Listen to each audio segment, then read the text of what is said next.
And away they go. Thomas Jenkins blew the start, gave away a few lengths, as did Harlem. Thunder Down Under also scratchy off the mark.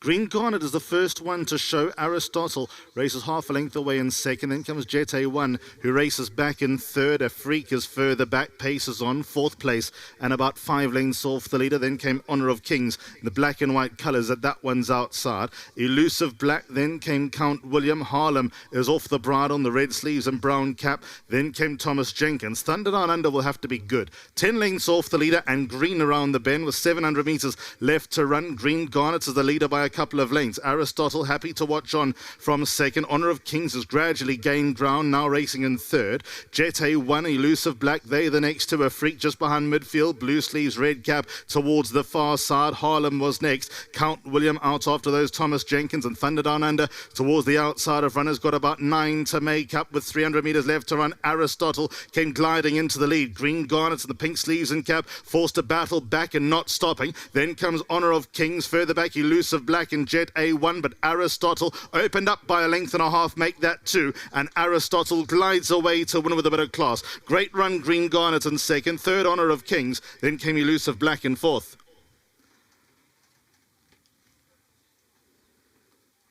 The winners on the blue sleeves and cap. Aristotle looked like he had designs on the lead, but when Green Garnet just went that little bit harder in the early stages, Richard Ferree was happy to watch on in second. The pace held up in the race. And all that matters at the end of it all is that number 9, Aristotle. First one is a gelding. He comes good and exits the maidens at the 4th attempt. PA starts in race number 3.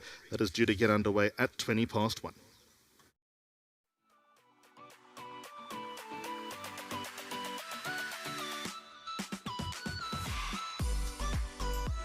Very nice win here from Aristotle. And I have to say, I think he went down to post, probably the best of the field. And you must have been pretty confident when you were on the way down there. Yeah, look, first of all, I got him mixed up completely. I thought it was a big chestnut, and I worked the big chestnut at home, and it felt like a horse that's big and burly and is going to need a run, and then got it all wrong. It was a tough season last year. I rode a lot of horses, so couldn't quite remember him, but like you say, went down to the post nicely. I like the fact that he's a light, racy kind of horse, or looking horse, and I think the gelding probably did most of the work, and yeah, just had an awkward draw, but he came out running, as most of Snaith Racing's horses do, and had the luxury of getting cover, and he was just idling along. He felt like a horse that's really going to enjoy a mile or so on. But yeah, when I tightened him up, he was ready, and I said to myself, if I'm quickening like this, it's going to take a really good one to come past him, because I didn't really ask for the work, but still shied away from the TV, the big TV on the inside of the track, and changed legs, so I had to just keep everything balanced, and he did enough to win a good race. So well done to Snaith Racing team, to the owners, thank you very much, and also to my sponsors at Richmond. Brilliant stuff. I was going to say, he's out of a Fortwood mare, so he's probably going to be looking for further. Yeah, well, that's what the book suggests, and he feels that type of horse, but I've seen Fortwoods that can win sprints, so it's a mug's game. Breeding is a whole different ball game, and slowly starting to get a bit more involved in it, and try and learn something from the breeding side, because it's not that easy. So I take my hat off to all the breeders. Yeah, it takes a lot of years and skill and time and effort to go in and breed these champions. Brilliant, well done. Thank you very much. It's been a good start to the day for trainer Justin Snaith. He won the first. He's now notched up the second race as well.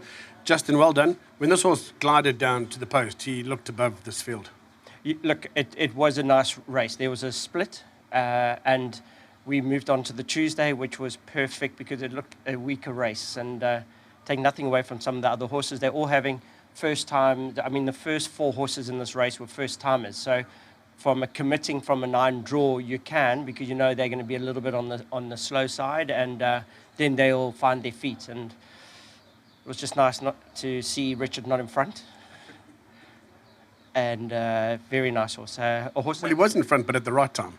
Correct. Just really well done to Krish, to Bobby, everyone concerned. A horse that just needed a bit of time. We were very disappointed when he got beaten his last start, and he needs the mile. And we done everything right, 1200s into the 14, and then he gave us a flat run, and kudos to them. I said, unfortunately, this could be the right time to geld. So we gelded him, and he's come back a lot stronger. So really well done. Good start to the day. Great stuff. Nice double. Perfect. Thank you. Right, I think who's going to come chat from the owner's perspective? Looks like Bobby's been chosen as the representative. Krish is here on course, I think, but you've been sole responsibility in doing the interview. Well done. Thank you. Thanks, Grant. You must have been delighted when you saw him go down to post, because he looked a picture in the ring and he doubled up on that on the way to the start. Yeah, he floated down. I haven't seen him do that before, quite in that fashion, so the confidence was there, I suppose. And the confidence must have been there as well, because you knew he'd been gelded. Yeah, look, I think he must be one of the highest rated raced 3-year-olds in town. For 91, he'll be right up there. So he's not winning out a turn, and they all say he's looking for a mile, so let's see where he goes. Well, Richard was fairly confident that the mile's going to be within his reach as well, and his pedigree suggests that. So I think you guys are going to have some fun. Yeah, should definitely. Well done to Krish and Clemence and the brothers Snaith, and nice ride from Richard. Brilliant, Bobby. Great to have you on course as well. Fantastic win from Aristotle. Keep an eye on this fella. He's not going to stop here.